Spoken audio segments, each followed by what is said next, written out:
ಎಲ್ರಿಗೂ ನಮಸ್ಕಾರ. ನಾನು ನಿಮ್ಮ ಥ್ರೋಡಲ್ ಕನ್ನಡ. ನಾನು ಚಿಕನ್ ಶಾಪ್ ಹತ್ರ ಬಂದಿದ್ದೆ ಚಿಕನ್ ತೊಗೊಳಕ್ಕೆ. ಚಿಕನ್ನು ಮತ್ತು ಸ್ವಲ್ಪ ಮೊಟ್ಟೆ. ಯಾಕಂದರೆ ನಾನು ಸಂಜೆ ಬರೋಕ್ಕಾಗಲ್ಲ ಜಿಮ್ಮಿಂದ ಮುಗಿಸ್ಕೊಂಡು ತೊಗೊಂಡೋಗೋಕ್ಕೆ. ಯಾಕಂದರೆ ನನ್ನ ಹತ್ರ ಗಾಡಿ ಇರಲ್ಲ ಆ ಟೈಮಲ್ಲಿ.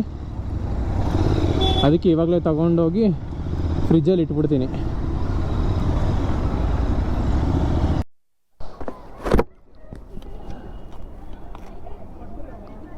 ನಾನು ನನ್ನ ಸ್ಟೇ ಹತ್ರ ನೋಡಿ ಎಲ್ಲ ಹುಡುಗಿರು, ಇದೆಲ್ಲ ಕಾಲೇಜ್ ಹುಡುಗರು ಇರ್ತಾರೆ, ಹೋಲಿ ಆಡ್ತಾ ಇದ್ದಾರೆ. ನಾನು ಹೋಲಿ ಆಡಿ ಒಂದು 2 ವರ್ಷ ಆಗಿರ್ಬೇಕೇನೋ. 2 ವರ್ಷ ಅಲ್ಲ, ನಾನು ಲಾಸ್ಟ್ ಹೋಲಿ ಆಡಿದ್ದು 7ನೇ ಕ್ಲಾಸು 8ನೇ ಕ್ಲಾಸು ಇದ್ದಾಗ ಅನ್ಸುತ್ತೆ ಮೋಸ್ಟ್ ಪ್ರಾಬ್ಲಿ. ಅದಾದಮೇಲಿಂದ ಆಡೇ ಇಲ್ಲ.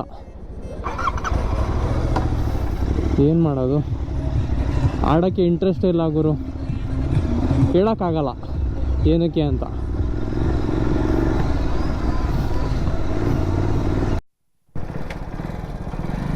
ಸೊ ನಾನು ಜಿಯೋ ವಿ ಪಿಗೆ ಬಂದಿದ್ದೆ. ಒಂದು 200 ರೂಪೀಸ್ ಪೆಟ್ರೋಲ್ ಹಾಕ್ಸಿದ್ದೀನಿ. ನಾನು ಯೂಶ್ವಲಿ ಇಲ್ಲೇ ಹಾಕ್ಸೋದು. ಮೈಲೇಜ್ ಚೆನ್ನಾಗಿ ಬರುತ್ತೆ ಗುರು. ನಾನು ಪ್ರಾಕ್ಟಿಕಲ್ಲಿ ಟೆಸ್ಟ್ ಮಾಡಿ ನೋಡಿದ್ದೀನಿ. ಶೆಲ್ದು normal petrol XP95 okay and normal petrol Indian ಆಯಿಲ್ದು.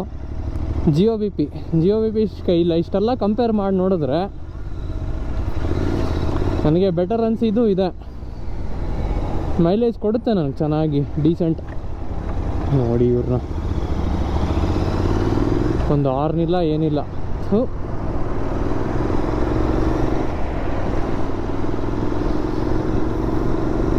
So ನಾನು ನನ್ನ ಗಾಡಿನ ರೀಪೇಂಟ್ ಮಾಡ್ಸೋಕೆ ಹೋಗ್ತಾ ಇದ್ದೆ.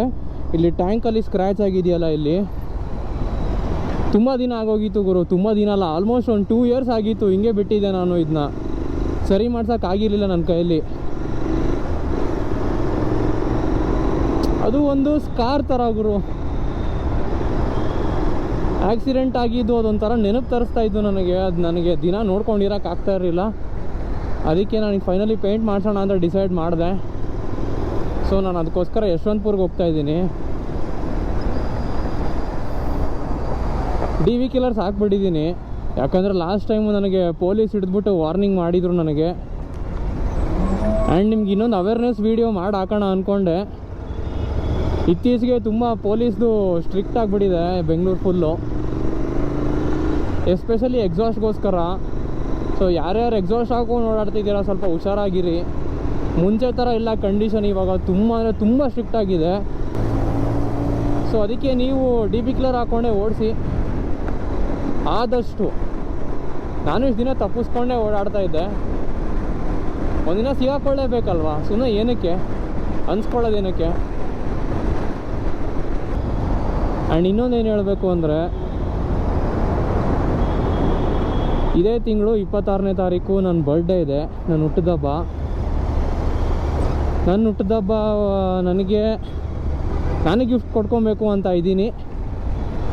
ಇನ್ನು ಏನು ತೊಗೊಬೇಕು ಅಂತ ಗೊತ್ತಿಲ್ಲ. ಬಟ್ ನಿಮ್ಮ ಕಡೆಯಿಂದ ನೀವು ನನಗೆ ಗಿಫ್ಟ್ ಕೊಡಲೇಬೇಕು.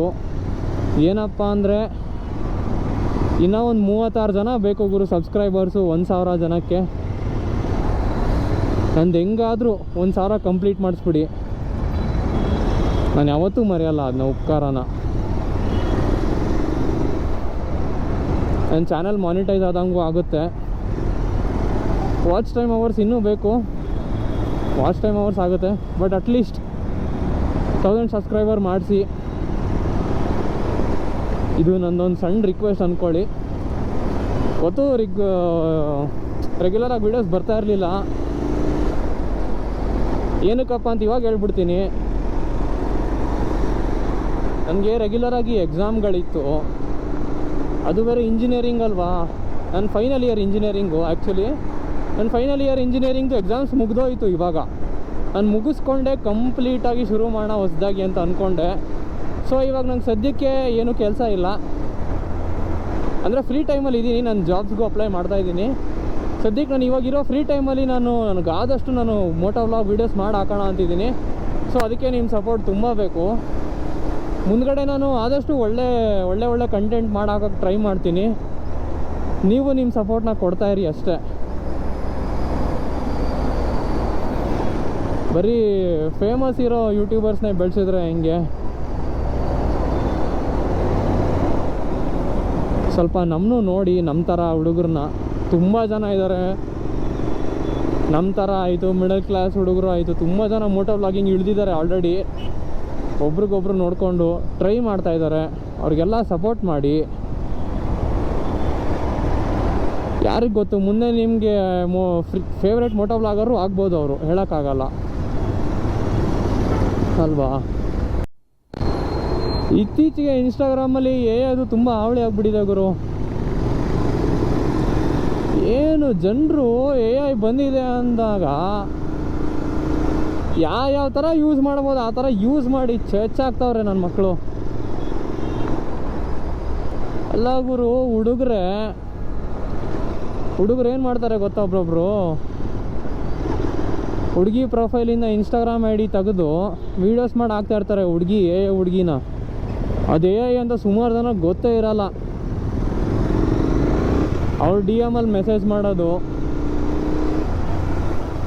ಆಮೇಲೆ ಆ ಸರ್ವಿಸ್ ಕೊಡ್ತೀನಿ ಈ ಸರ್ವಿಸ್ ಕೊಡ್ತೀನಿ ಅಂತ ಹೇಳೋದು, ಆಮೇಲೆ ಇವ್ರು ದುಡ್ಡು ಕಳ್ಕೊಳ್ಳೋದು. ಗುರು, ಜನರಿಗೆ ಇನ್ನೂ ಗೊತ್ತೇ ಇಲ್ಲ ಅದು AI ಅಂತ. ಇದೆಲ್ಲ ಜನಗಳು ದುಡಿಯೋ ರೀತಿ. ದುಡಿಬೇಕು ಅಷ್ಟೇ ಜನರಿಗೆ, ಒಳ್ಳೆ ರೀತಿ ಆದ್ರೇನು ಕೆಟ್ಟ ರೀತಿ ಆದ್ರೇನು, ಒಟ್ನಲ್ಲಿ ಜನರು ಬದುಕಬೇಕು. ಅದಕ್ಕೋಸ್ಕರ ಏನಾದರೂ ಮಾಡೋಕ್ಕೆ ತಯಾರಾಗಿರ್ತಾರೆ. ಸೊ ನೀವೇ ನೋಡಿ, ನೀವೇ ಡಿಫ್ರೆನ್ಷಿಯೇಟ್ ಮಾಡಿ ಯಾವ್ದು ಒಳ್ಳೆಯದು ಯಾವ್ದು ಕೆಟ್ಟದು ಅಂತ. ಯಾವುದೇ ತಪ್ಪುದಾರಿಗೆ ಹಿಡಿಬೇಡಿ ಅಷ್ಟೇ ಹೇಳೋದು ನಾನು.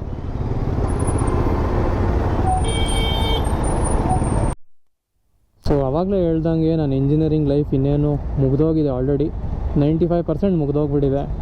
ಇವಾಗ ಮುಂದೆ ಎಕ್ಸಾಮ್ಸ್ ಎಲ್ಲ ಏನೂ ಇಲ್ಲ. ಜಸ್ಟ್ ಒಂಥರ ಮೇಜರ್ ಪ್ರಾಜೆಕ್ಟ್ ಅಂತ ಇರುತ್ತೆ. ನಮ್ಮ ಪ್ರಾಜೆಕ್ಟ್ನ ಪ್ರೆಸೆಂಟ್ ಮಾಡಬೇಕು, ಅದಷ್ಟೇ. ಅದಕ್ಕೆ ಕಾಲೇಜ್ಗೂ ಹೋಗೋದೇನು ಅವಶ್ಯಕತೆ ಇರಲ್ಲ ಜಾಸ್ತಿ ದಿನ. ವಾರದಲ್ಲಿ 1 ಸಲ 2 ಸಲ ಹೋದರೆ ಸಾಕು, ಆ ಥರ ಇದೆ. ಸೊ ಈ 4 ವರ್ಷ ಇಂಜಿನಿಯರಿಂಗಲ್ಲಿ ನಾನು ಏನು ಕಲಿತೆ ಅಂತ ಹೇಳಿದ್ರೆ, ಬೇರೆ ಯಾರ ಮೇಲೂ ಅಷ್ಟೇ ನೀವು ಡಿಪೆಂಡ್ ಆಗಬೇಡಿ. ಫ್ರೆಂಡ್ಸ್ ಆಗಲಿ, ಬೇರೆಯವರಾಗಲಿ, ಹೊರಗಡೆಯವರಾಗಲಿ, ಯಾರ ಮೇಲೂ ಡಿಪೆಂಡ್ ಆಗಬೇಡಿ. ಯಾಕಂದರೆ at the end of the day ಯಾರೂ ಬರೋಲ್ಲ ನಿಮಗೆ. ಎಲ್ಲರೂ ಒಂದು ಸ್ಟೇಜ್ವರೆಗೂ ನಿಮ್ಮ ಜೊತೆಗೆ ಇರ್ತಾರೆ. ಎಂಜಾಯ್ ಮಾಡೋರು ಎಂಜಾಯ್ ಮಾಡೋ ಟೈಮಲ್ಲಿ ಎಂಜಾಯ್ ಮಾಡ್ತಾರೆ. ದುಃಖ ಹಂಚ್ಕೊಳ್ಳೋ ಟೈಮಲ್ಲಿ ಕೆಲವೊಬ್ರು ಅಷ್ಟೇ ಇರ್ತಾರೆ. ಆದರೆ ಅವರು ಯಾವಾಗಲೂ ನಿಮ್ಮ ಜೊತೆ ಶಾಶ್ವತವಾಗಿ ಇರೋಕ್ಕಾಗಲ್ಲ. ಫೈನಲಿ ನಿಮ್ಮ ಜೊತೆ ಪರ್ಮನೆಂಟಾಗಿರೋದು ಅಂದರೆ ನಮ್ಮ ಜೊತೆಗೆ ಅಪ್ಪ ಅಮ್ಮ ಅಷ್ಟೇ. ಅವ್ರನ್ನ ಚೆನ್ನಾಗಿ ನೋಡ್ಕೊಳ್ಳಿ, ಅವ್ರ ಜೊತೆ ಚೆನ್ನಾಗಿರಿ, ಅವ್ರ ಜೊತೆ ನಿಮ್ಮ ಕಷ್ಟ ಸುಖ ಎಲ್ಲ ಹಂಚ್ಕೊಳ್ಳಿ. ಎಷ್ಟೋ ಜನ ಕಾಲೇಜಲ್ಲಿ ಏನೇನು ನಡೀತಾ ಇದೆ, ಏನು ಸಮಾಚಾರ, ಏನು ಕತೆ ಅವ್ರ ಮನೇಲಿ ಹೇಳೋದೇ ಇಲ್ಲ. ಇನ್ಕ್ಲೂಡಿಂಗ್ ನಾನು ಅಷ್ಟೇ. ನಾನು ನನ್ನ ಮನೇಲಿ ಹೇಳಲ್ಲ, ಎಷ್ಟು ಹೇಳಬೇಕು ಅಷ್ಟೇ ಹೇಳ್ತೀನಿ. ಸೊ ನೀವು ಅಷ್ಟೇ ನಿಮ್ಮ ಫ್ಯಾಮ್ಲಿ ಜೊತೆ ಹಂಚ್ಕೊಂಡು ಖುಷಿಯಾಗಿರಿ. ಏನೇ ರೀತಿ ಆಗಲಿ ಮುಚ್ಚಿಡಬೇಡಿ ನಿಮ್ಮ ಫ್ಯಾಮ್ಲಿ ಹತ್ರ. ಅವ್ರೇನಾದರೂ ಒಂದು ಸೊಲ್ಯೂಷನ್ ಕೊಟ್ಟೇ ಕೊಡ್ತಾರೆ. ನೀವೇನಾದರೂ ಪ್ರಾಬ್ಲಮಲ್ಲಿ ಸಿಗಾಕೊಂಡಿದ್ರು ಅಷ್ಟೇ. ಜಸ್ಟ್ ಓಪನ್ ಅಪ್ ಆಗಿ, ಲೈಫ್ ಬೆಟ್ರಾಗಿರುತ್ತೆ ಅಂತ ನನ್ನ ಅನಿಸಿಕೆ.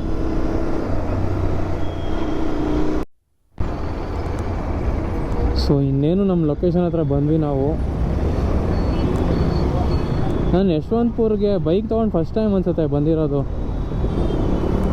ಯಾಕಂದರೆ ನನಗೇನೇ ಕೆಲಸ ಇದ್ರೂ ನಾನು ಇಲ್ಲಿ ಯಶವಂತಪುರಲ್ಲಿ ಏನೂ ಮಾಡಿಲ್ಲ. ನಾನು ಬಂದು ಇಲ್ಲಿ ಹೆಂಗೆ ಹೋಗೋದು ಗುರು? ಇಲ್ಲಿ ಟ್ರಾಫಿಕ್ ಆಗಿಬಿಟ್ಟಿದೆಯಲ್ಲ, ಒಂದು ರೈಟ್ ಟರ್ನ್ ಇದೆ, ಟ್ರಾಫಿಕ್ ಆಗಿಬಿಟ್ಟಿದೆ.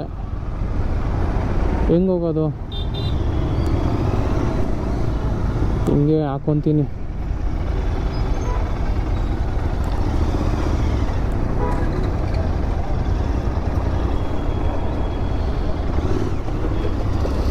ಗಲ್ಲಿ ಒಳಗಿದೆ ಇದು ಲೊಕೇಶನ್ನು. ತಿಂಡಿ ತಿಂದಿಲ್ಲ ನಾನು, ತಿಂಡಿ ತಿನ್ಕೊಂಡು ಹೋಗ್ಬಿಡ್ತೀನಿ.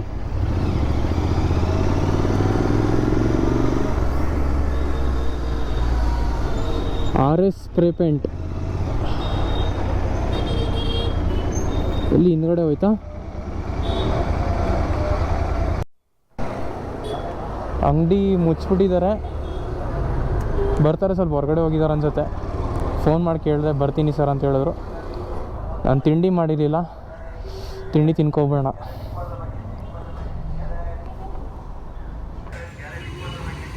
ಸೊ ನನ್ನ ಗಾಡಿನಲ್ಲಿ ಬಿಟ್ಬಿಟ್ಟು ಹೋಗ್ತಾ ಇದ್ದೀನಿ. ಇವಾಗ ಟೈಮು 11:30 ಆಗಿದೆ. ಆಮೇಲೆ ಸಂಜೆ ಬಂದು ಕಲೆಕ್ಟ್ ಮಾಡ್ತೀನಿ ನಾನು ಗಾಡಿನ. ಸಂಜೆ ಅಥವಾ ಪಾಸಿಬಲ್ ನಾಳೆ ಮಾರ್ನಿಂಗು, ನೋಡೋಣ ಯಾವಾಗ ಕನ್ವೀನಿಯೆಂಟ್ ಇರುತ್ತೆ ಅವಾಗ ಬರ್ತೀನಿ. ಸೊ ನೋಡೋಣ ಕೆಲಸ ಹೆಂಗೆ ಮಾಡ್ತಾರೆ ಅಂತ ನಿಮಗೆ ತೋರಿಸ್ಬಿಡ್ತೀನಿ, ಅದು ಸ್ಕ್ರ್ಯಾಚ್ ಹೆಂಗಾಗಿತ್ತು ಅಂತ.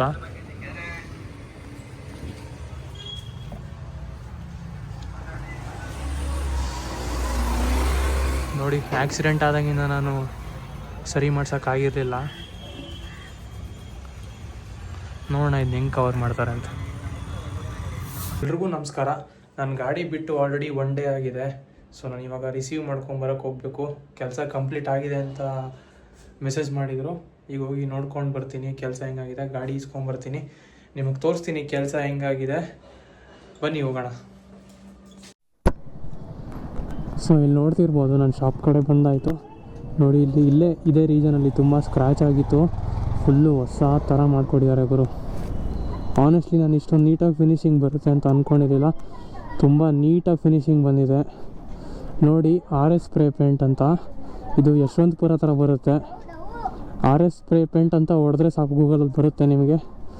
ಬನ್ನಿ, ಒಳ್ಳೆ ಚೆನ್ನಾಗಿ ಜಸ್ಟಿಫೈಡ್ ರೇಟಲ್ಲೇ ಮಾಡಿಕೊಡ್ತಾರೆ. ನೀವು ನಂಬ್ತಿರೋ ಬಿಡ್ತಿರೋ, ನನಗೆ ಫುಲ್ ಟ್ಯಾಂಕು 1200 ರೂಪೀಸ್ಗೆ ಮಾಡಿಕೊಟ್ಟಿದ್ದಾರೆ. ಫುಲ್ ಟ್ಯಾಂಕು ನೀಟಾಗಿ ಫಿನಿಶಿಂಗ್ ಬಂದಿದೆ. ಸೊ ನೀವು ಹೊರಗಡೆಲ್ಲಾದರೂ ಮಾಡಿಸ್ಕೊಂಡ್ರೆ ಸಮಥಿಂಗ್ ಒಂದು 7,000 8,000 ಆದರೂ ಕೇಳ್ತಾರೆ. ನಾನು ಫುಲ್ ಡೀಟೇಲಾಗಿ ಹುಡ್ಕೊಂಬಂದಿದ್ದೆ ನಾನು ಗೂಗಲಲ್ಲಿ, ಎಲ್ಲಿ ರಿವ್ಯೂಸ್ ಚೆನ್ನಾಗಿದೆ ಅಂದ್ಕೊಂಡು. ಸೊ ಇಲ್ಲಿ ತುಂಬ ಅಚ್ಚುಕಟ್ಟಾಗಿ ಕೆಲಸ ಮಾಡಿಕೊಟ್ಟಿದ್ದಾರೆ. ಸೊ ಬಂದು ವಿಸಿಟ್ ಹಾಕಿ. RS ಸ್ಪ್ರೇ ಪೇಂಟ್ ಅಂತ, ಯಶವಂತಪುರ ಅಂತ, ತುಂಬ ಚೆನ್ನಾಗಿ ಮಾಡಿದ್ದಾರೆ ಕೆಲಸ. ಯೂಟ್ಯೂಬಲ್ಲಿ ಹಾಕ್ತೀನಿ.